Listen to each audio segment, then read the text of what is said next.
ශාස්ත්‍රය තුල මා දන්නේ මා ඉගෙනගෙන ඇත්තේ ඊටාම සුළු දෙයක් බවත්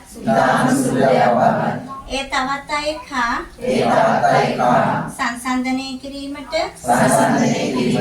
තර්ක කිරීමට දෝෂාරෝපණය කිරීමට විවේචනය කිරීමට අව탁සේරුවට ලක් කිරීමට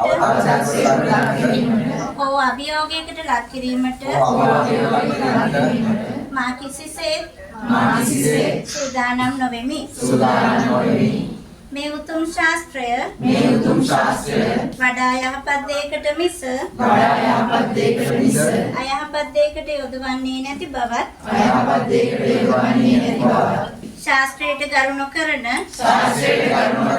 සහ දැනට මෙම ශාස්ත්‍රය භාවිතා කරන අයට අපහාස කරන විවේචන කරන දෝෂාරෝපණ කරන අය වෙනුවෙන් මම පෙනී නොසිටිමි.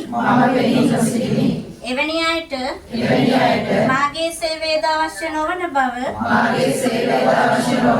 පැහැදිලිව කියා සිටිමි. නැවතත් මතක් කරමි. තර්ක කිරීම විවේචන ආදියට මා මේ ශාස්ත්‍රය යොදා නොගනිමි.